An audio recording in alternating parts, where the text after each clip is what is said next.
Okay. तो पिछली podcast में सवाल उठा था कि क्या नीमन को सिंगर मिलेगा या फिर नहीं, क्या उसके घर सिंगर आएगा या फिर नहीं। तो आज इस पॉडकास्ट में मैं आपको इन सवालों का जवाब देने वाला हूँ। तो जब नर्स को पता चलता है कि उसके भाई को कोई सिंगर नहीं मिल रहा, तो नर्स एक सिंगर को फ़ोन मिलाता है जो किसी नर्स को जानता था। तो वो सिंगर को फ़ोन मिलाकर कहता है कि जल्दी से मेरे घर आ जाइए और मेरे भाई को ले जाइए और उसका गाना रिकॉर्ड करवा दीजिए, लेकिन उसको ये मत बताना कि मैंने आपको भेजा है। तो वो सिंगर बिना देर करते हुए नर्स के घर के लिए निकल जाता है। तो 2 घंटे के बाद नर्स के घर की घंटी बजती है और नीमन दरवाज़ा खोलता है। तो वो हैरान हो जाता है कि इतना बड़ा सिंगर उसके घर आया है। तो वो सिंगर कहता है कि चलिए आप प्रोडक्शन हाउस चलिए, मैं आपका गाना गाने के लिए तैयार हूँ और अभी इस गाने को रिकॉर्ड करवा लेते हैं।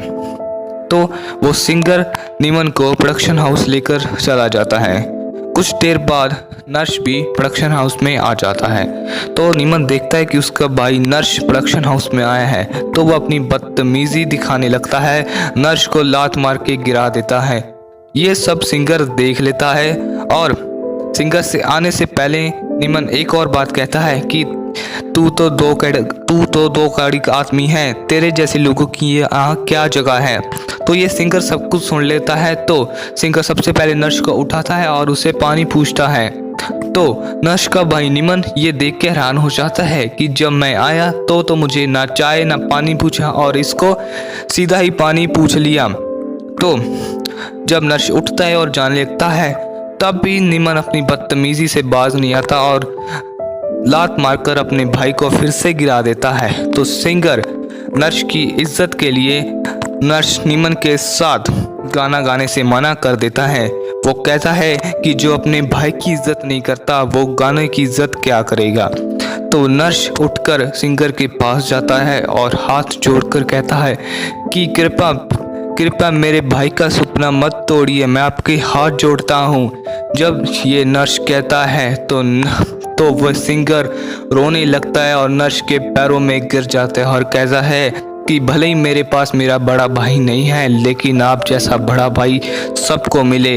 ये सब देख के नीमन हैरान हो जाता है कि इतना बड़ा सिंगर उसके भाई के पैरों में गिर गया। ये सब होने के बाद भी नीमन के दिल में उसके भाई के लिए ज़रा भी इज्जत नहीं जागी, बल्कि वो और ज़्यादा बदतमीज़ी करने लगा और ज़्यादा गलत बोलकर नर्स को बाहर निकाल दिया धक्के मारकर प्रोडक्शन हाउस से। जबकि वो जिस प्रोडक्शन हाउस में खड़ा था वो प्रोडक्शन हाउस भी उसी के भाई का था, यानी नर्स का था। ओके। तो नर्स अपने परिवार को खुश और सुखी रखने के खातिर अपनी सेहत का ध्यान रखना भूल जाता था।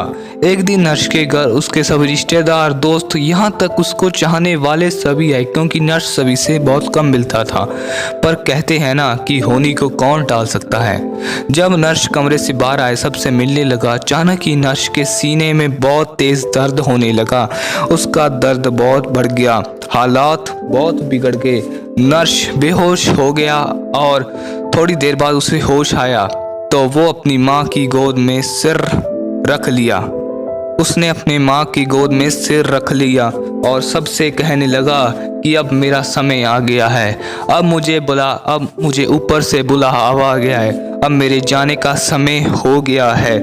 ये सुनते ही सभी बहुत ज़्यादा रोने लगे। लोगों ने एम्बुलेंस को फ़ोन किया, एम्बुलेंस को बुलाया। आखिरी समय में नर्स ने अपने भाई को कहा कि नीमन मेरे छोटे भाई, अपना ध्यान रखना, अपने गाने लिखते रहना। मैं तुम्हें बहुत तंग करता था, अब तुम्हें तंग करने वाला कोई नहीं होगा। नर्स मुश्किल से उठकर अपने भाई के पैरों को हाथ लगाया और कहा कि जो मुझसे गलती हुई मुझे माफ़ कर देना। और अपने माँ बाबूजी से भी बात कहा कि माँ बाबूजी अपना ध्यान रखना और मेरे जाने पर मत रोना। और सभी को कहता है कि आप सभी अपना ध्यान रखना, अगर कोई मुझसे गलती हो गई तो मुझे माफ़ कर देना। ये सुनते ही सभी रोने लगे, बहुत ज़्यादा रोने लगे। नर्स कहता कि मुझे हंसकर विदा करो, रोकर नहीं। मैं सिर्फ शरीर छोड़ रहा हूँ, मेरी आत्मा हमेशा आपके साथ है। इतना कहने के बाद नर्स की मृत्यु हो जाती है। तभी एक वकील आता है और नर्स के घर वालों को अंदर ले जाता है और कहता है कि आपका बेटे नर्स ने ये वसीयत बनाई थी। तो नर्स के पिताजी कहते हैं कि बेटा, हमारे पास तो कोई ज़मीन जायदाद ही नहीं थी कि हमारी वसीयत बना सके। तो वकील कहता है कि आप क्या बात कर रहे हैं? आपका बेटा नर्स 10 कंपनियां, फैक्ट्रियां, होटल्स, प्रोडक्शन हाउस, यहाँ तक एक NGO का मालिक था। तो उसके घर वाले सभी हैरान हो जाते हैं। वकील कहता है कि नर्स ने कुछ ही दिन पहले ये वसीयत बनाई थी और कहा था जब मैं मरूं तो ये वसीयत मेरे घर वालों के नाम कर देना।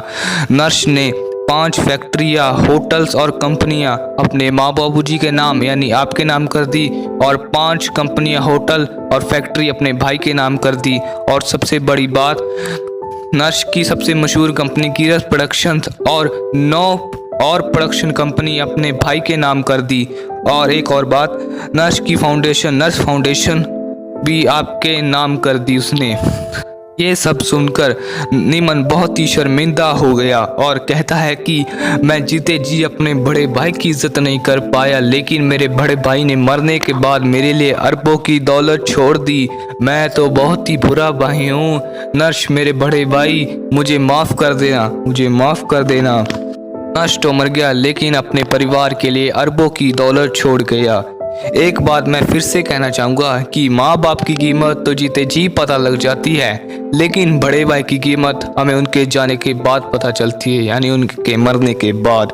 अपने बड़े भाई की इज्जत करो, दूसरे किसी व्यक्ति के लिए अपने भाई को मत ठुकराओ, नहीं तो एक दिन ऐसा आएगा तुम्हारे पास कि तुम्हारे पास सब कुछ होगा लेकिन सबसे ज़्यादा प्यार करने वाला भाई नहीं होगा। इस कहानी से हमें ये सीख मिलती है कि अपने बड़े भाई की इज्जत करो, क्योंकि जो अपने बड़े भाई की इज्जत और सेवा करता है उसका साथ तो भगवान भी देता है। धन्यवाद।